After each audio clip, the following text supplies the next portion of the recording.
5-4 here at home. Regan Enders and Nick Ramsey facing it off here to get us started at Tom and Mary Casey Stadium. Decker to Pucci. Pucci on a pole. Shot there. Paquette saw it the whole way. Came out to get it, but thought better of it, which was a good decision because two Great Danes were coming on hard. Sophomore. He'll bring it to Bragg. Bragg with a shot. And a goal there as he sneaks it by Van Valkenburg. Yale first on the board. Thomas Bragg, watch for this kid. He's got a lefty cannon. He's 6'4", 200 out of Casanova, New York. That's his 15th goal of the season right there. Uses the earth here, gets the high bouncer, has way too much time and space, able to get a real high bouncer to the near corner so far. Missed a lot of time this year with an injury. Came back and scored immediately last week. Picked up there on the loose ball by Bryce DeMuth. Probably, in my book, I really honestly think that this might be the best attack in the country. These three players between Brandow, Lyons, and Johnson. And Brandow scores off the nifty feed from Lyons there. Brandow wide open. You can't have that happen with a player of his caliber. Yeah, you don't want to leave him open on the doorstep. And Lyons, who's known as a scorer this season with 41 goals and only 5 assists, really is a really good feeder behind. He just doesn't get the credit that he deserves. Finds the guy right there, Brandow on that low pipe, able to check there by number 10, Jack Stuzen. He's a great long stick midi. Total disruption there by Cohen, as Salit looked like he might get his hands free for a shot, but Cohen got turnovers. Far side dodge, back to Sharp from outside. Van Valkenburg picks it up on the scoop, goes out to Runkle. Runkle at midfield. A lot of pressure there as he goes to Pacino on the other side. Cohen. Interior defense of Yale is pretty stout so far, really not letting Albany get inside on too much. Decker with a swim move, nice one there as he goes low to high. And Decker's got the goal. Albany's first, 2-1 Yale on top. We'll take a quick timeout, but before we do that, we want to send our thoughts and prayers to Dorothy Marr. Go the other way was Stutson. Lays it off there, one more pass, and a nice one there from Brandow. He finds Leo Johnson, and Yale's got its third goal of the game. Tic-tac-toe off the turnover right there. Albany had the face-off. Thought there might have been a loose ball push play-on situation, but no. Yale's able to pick up the ground ball. The Danes into the field, move it, really hit the point man, get the cross-creed feed to Leo Johnson. He played midfield all through high school, so this is his third game playing attack. Wimmer with a low pass there, can't be handled. He picks it up inside, and a goal. Goal waved off. Goal waved off. And now flags as we've got a little pushing and shoving right around the just outside goal line extended. Just above it, I should say. So 2 flags on. We're talking. So I think that's going to be a loose ball push, I think, and that's what the... Justice Lee had a...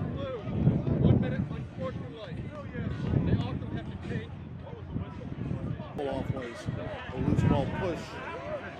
Wipe that off. Scott Marr getting an explanation. White 24, 30 seconds. So 30 seconds on Pucci. And then 2 unsportsmanlike conduct penalties, 1 on each team. 1 on... Now ranks 50th in the country for D1. They're only converting at a 29%. Oh. Opportunity there, goes off the post, bounces right back out to Lyons, though. Crazy handle by Johnson on that. Quickly reset and a low to high for Leo Johnson. He's got his second of the game. The man-up goal for Yale gives the Eli a 3-goal lead. Leo Johnson is just so quick, so crafty. This shot is in his cross, and it's elevated quick. Watch how quick the release is on this shot. Boom, near 90 on Van Valkenburg. Hits that near fence, was kind of running there, a little bit winded right there. You had 60 seconds to reset there, but Albany gets a man-up opportunity here right now.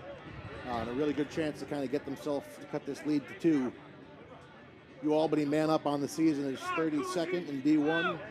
They are running at a 40% right now. Carson Kuehl with a late hit. To get involved right here. He's been quiet so far. He's got a cannon from the outside as well as Pucci. First game of the year with no goals last week for Silas Richmond. He'd like to get on the board here early.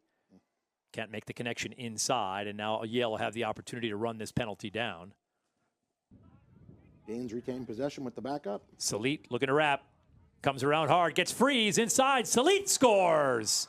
Nice move there by Peter as he comes around from behind, shook his man, and put one home, and UAlbany cuts it to a 4-2 Yale advantage. Peter Schlitt, the converted attackman, picks up his 9th goal of the year as he turns the left side, runs through the check. Good job in not panicking with the ball there, knowing there's no slide coming. If you count the women's game tomorrow over at Fallon Field, as the UAlbany women's lacrosse team will take on UNH. A victory there for the Great Danes will lock up home field advantage in the America East playoffs and that #1 seed. Nice move there inside. Did sneak through. Van Valkenburg got some leather on it, but it snuck through there as Lyons gets the goal. It's a tough break right there. UAlbany caused the turnover, drove the ball all the way to midfield, gave up the ground ball, and the ground ball comes down as Lyons takes the step inside. We hit the 7-minute mark. Schlitt working hard, tries to get around the corner, and Jake tried to throw a little can opener there, just missed. Brando comes near side. Ball goes off the stick of Solberg. Good anticipation by Milksy right there to get that loose ball and get it upfield to Pacino, and they got a break. Pacino, TJ Sheehan, shot. Didn't it. Move the goalie at all. Stick side high. Not a good spot to hit on a D1 goalie. 2 Yale players collided there, but they're still able to pick up the ball as Logan Solberg, the junior from stride, he was able to get in there and just jump into that double quickly. 6 caused turnovers now by the Great Danes. Here comes Pacino. He's got some real estate. Sheehan this time fires, and right almost in the same spot, he hit Paquette 2 times in a row. Looked like he tried to go a little off hip there, but it was a little bit off. Had 2 good looks here in transition.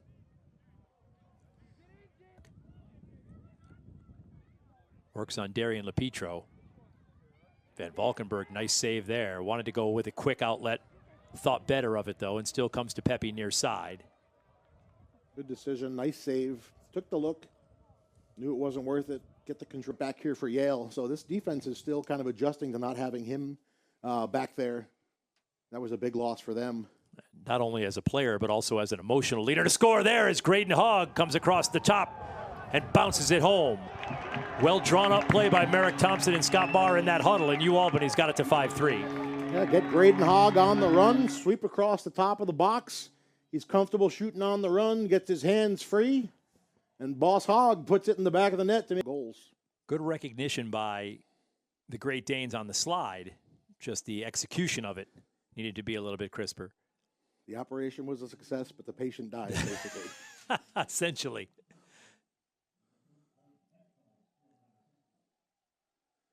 Now, mentioned in the open, on that final T. Wharton list, shot there, saved by Van Valkenburg, as Keeb got through.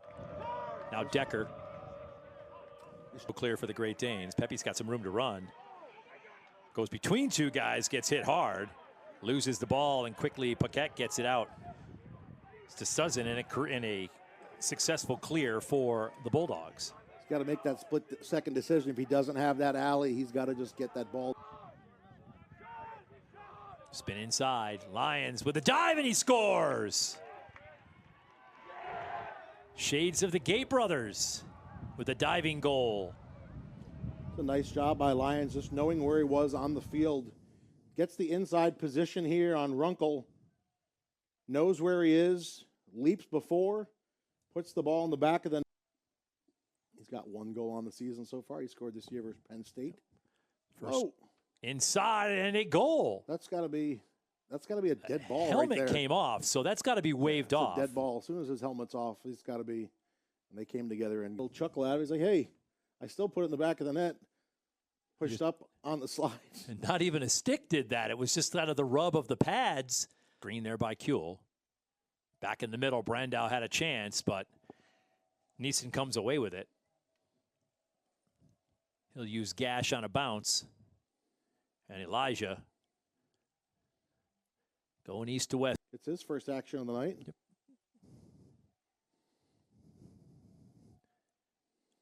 And Graydon Hogg comes in now inside. Bounce shot by Richmond. Goes. Nice change of possession or change of plane as Palangin found Richmond for the goal, and it's 7-4. That's what we were talking about earlier, getting a crease look here on Paquette, getting an inside shot. Palangin does a good job of driving the right alley. It's not there, but he keeps his head up, Finds Silas Richmond right at the top of the crease. Gives it the old high. Right, yeah. Albany was 7 of 10 on faceoffs in the first half. And now we're 7 of 13 for the Great Danes. Shot there is a goal. I don't think Van Valkenburg saw that coming off the screen, but a quick move there by Johnson just to come around that corner. He is so quick and so crafty. Watch this replay and watch how he hides his stick. As he comes out of that roll quick, his hands are back. You can't see the head of his stick back there, and before you know it, the ball is fuels from a non-traditional California. California on the left coast. Johnson got those quick hands, fires and scores, making a fistful for Leo Johnson. And that was a great example right there of exactly what you were talking about on the last replay, Mike, is how quickly he gets those hands free and snaps it into the goal. He's got 3 speeds, here, there, and gone. And his hands are gone, and the ball's in the back of the net before you know it. Look at the acceleration. Explodes, gets the shot off quickly. Ball's in the back of the net. 9-4. Goal line extended.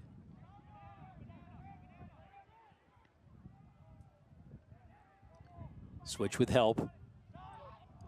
Kuehl tries to get inside. Good defense by the Great Danes. Thistlethwaite and Pepe combine. Now the roll by Lyons. Switches back the other way, gets inside and scores. Lyons has a hat trick. Yale's got 10 and a 6-goal lead. Makes a really nice move, turning the corner. You can see he just pivots, turns back, able to get that inside step. He takes a little bit of dirt right at the end. Neeson watching Lyons. And a warding call goes against Yale as Lyons shoved Neeson off the ball. It'll go back to Van Valken. Team stretch at the shed. Come on! 62 is terrible. This team.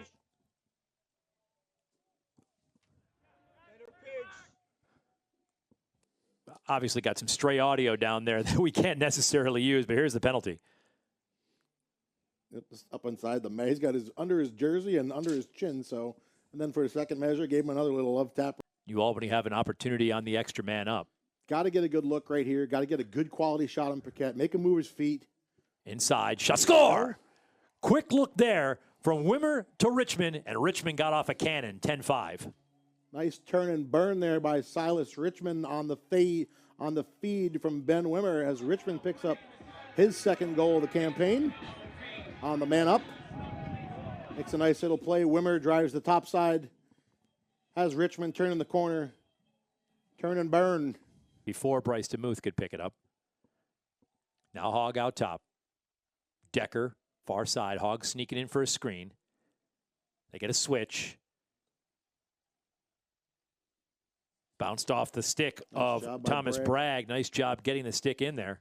You know, Yale runs 2-way middies just like Albany does. Bragg with a good job playing D-middy there. You've seen him.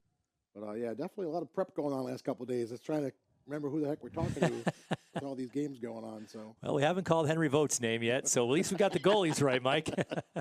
As Pisano picks it up, and he's got ahead of Speed steam. Faked the far side, but then he did go to Richmond. And Salit doing everything he can to get over there. We need our specialty stat guru, Scott McKay, up here. Shot, score. And you could see Lyons just kind of throw his arms out like, I made that look so easy. And he did. He just came right around that corner and let it fly for his hat trick goal, make that 4 for Lyons. Yeah, and I guess we've seen these guys they can step down, shoot. They can beat you one-on-one. They can beat you off ball. He's got a mismatch. He's got a short stick and Jason Decker right there. Decker's he's a little bit too far off him. Lyons, and when he gets out of his dodge, how fast his hands are ready to shoot. He's probably the fastest that I think I've seen this season, and he does it amazingly well. Brando inside for the goal, his 2nd of the game. Brando says, I got to get in on this party. You guys are getting all the action going. Brando picks up his 2nd. 29 on the season now for Matt.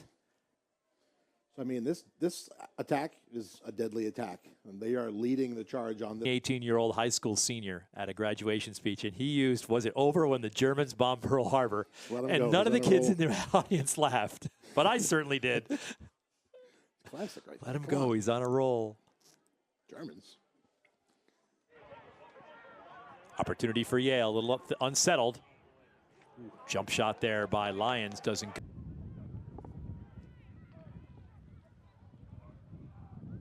Fire there. Oh, the shin Off save? Paquette, I believe so, and I don't know if it was off Paquette. Johnson spins back, tries to get loose. We know how quick those hands are. Looks inside. Lyons spins around, gets off the upper 90. Donation in her memory for Dorothy Marr. Dorothy Marr was 88, and you could make a donation in her memory, which is something that would be much appreciated. We've had a lot of alumni reach out, and I've had a lot of conversations the last couple of days, so I know our class and our group. All that they contributed this week. Yeah, if there's one thing about UAlbany, and there's a term you'll hear a lot, and it's Purple Family. Yep. So what Scott Marr means to the program is pretty amazing. So, I mean, it's such a big family, and the culture that he's created here has really just, it resonates, and it means a lot. So there's a lot of people that are definitely feeling that loss as well, not just Scott and his family right now, as we wish his immediate family the best as well. Look at Thomas Bragg just ripping one with the left side as he gets his second goal of the game, and Yale. Plenty of opportunities offensively, and that's a win you can take away from this. Right. And say, hey, we had really good looks. Now it's just capitalizing on those looks, getting that shot dialed in, getting them to the spot they need to be, like right there in the lower corner. How strong was that? Just blowing up Kristen Johnson, taking a step back and blasting it by Paquette for goal number 6 for the Great Danes is Jacob Moran. Yeah, so Jacob Moran gets a little physical right there, uses his body as he comes down the right alley, wards off that attempted check, and you can see Paquette going down, and he 17 to shoot.